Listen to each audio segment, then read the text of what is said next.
How you doing? Good. Good. Another Friday. Yes, another Friday. You got a haircut. Yeah, I thought you were Uh, keeping the long hair. yeah, about a month ago I got a haircut. Yeah. Okay, I'm late. Let me just turn this off. Here we go. All right. Let's talk about vaccine passports. Has there been any issues in regards to the customer's end or the restaurant end? So there appears to be a wide level of compliance, but there's still some, I guess, gray area in terms of if there is issues, who to call, because the police have made it clear that they will only be involved if there's an issue of violence. They won't be there to get involved on an issue of compliance. Okay. So more 311. They call 311 if there's an issue, I guess. Yeah. Yeah. Okay. All right. Have you seen any restaurants being kind of, not following the rules? I Public? haven't heard about restaurants not following the rules. I think everyone knows their responsibilities. Okay. Um, but yeah, I think it's still very early on to see whether it'll be those that tried to avoid the vaccine requirements. Okay. I know the city of Brampton's allowing regular testing for their city employees. Should I assume the cost of these tests are brunted by the taxpayer?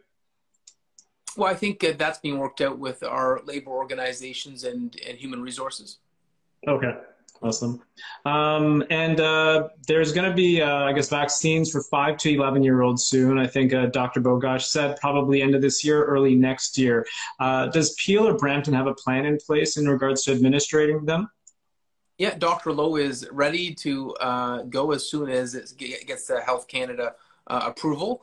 Okay. Obviously, the sooner we can get to herd immunity, the sooner we can get to 90% of the total population vaccinated, the better we're all going to be. And so, very much we want to protect these young people as soon as it's certified to be safe. Do you think they'll be administered in schools or vaccination centers or both? That'd be a question better put to Dr. Lowe, but I would say he is currently having pop-up clinics at schools, so I don't think it would be surprising if that was something that wasn't offered as well. Of course, with parents there, schools are natural places to be a meeting spot in the community. But I imagine whether it's rec centers, schools, other facilities, they'll all be made available to help protect this age cohort as quickly as possible. Awesome. And this week, the provincial government had a throne speech, and they had the Peel Memorial Centre in it. When do you think that the Peel Memorial Centre will become a full hospital? When will this be done? So the tender's already out. Okay. And so the fact the tender's been issued means we're in uncharted territory in terms of, I know there's been talk about a second hospital, but we never actually seen a tender issued. Right now, the tender says up to $1 billion, which is an enormous commitment in healthcare, which is very encouraging. And it was, for me, music to my ears that that commitment was reiterated in the provincial budget. So I expect we're going to see a visit from the Premier very soon. And I say that with a smile on my face because I know we've already been communicating with his office and the hospital in terms of a date to come to sort of get the process officially underway. Awesome. And you've been around, the political game for a while. I mean, from the tendering process to when the first patient comes in, how long does that take? Well, I think it would be premature. As part of the tender process, you would have a sense of whether companies can commit to timelines. And so Yeah. I think in the tendering process, which is a non-political process, Infrastructure Ontario would hope for the most cost-efficient build for taxpayers, but also one that is efficient and timely. And so, I look forward to the best proposal being approved to building this new hospital in a timely fashion. Are you part of the tendering process? Like, are you No, looking at it? no, No? it's not run by Infrastructure Ontario. Okay. And Let's I would note, even if there was a municipal tender, that's blind to those in elected officials. It's not something that we would ever get involved in. Okay. Let's talk about the cricket stadium that potentially might be coming to the CAA Center where we play hockey. Mhm. So I would say what's interesting is this is garnering some conversations, which is positive. But I find it intriguing that, frequently we'll build recreation centers with double ice pads or double ball diamonds or double soccer fields with a cost that would be in excess of 35 million. And it's never a discussion. It's almost automatic. But when Yeah. you take on some expenses for a sport that hasn't historically been invested in, all of a sudden, it's should you spend this money? Well, no one ever said that to me when we're building new hockey rinks and soccer fields and baseball diamonds. And so, my message to everyone who's interested in why we're investing in cricket is this is not the Brampton of the 1960s, and people's sporting habits have changed. And right now, one of the most popular sports in Brampton is cricket. I think we have over 140 teams on the wait list just to play. And so I am proud to be part of a council that continues to invest in cricket, whether it was the Terremoto cricket pitch where we added fully lighted, it's a fully lighted field only in Canada. We're adding new fields in the east end of Brampton as well. And it's long overdue.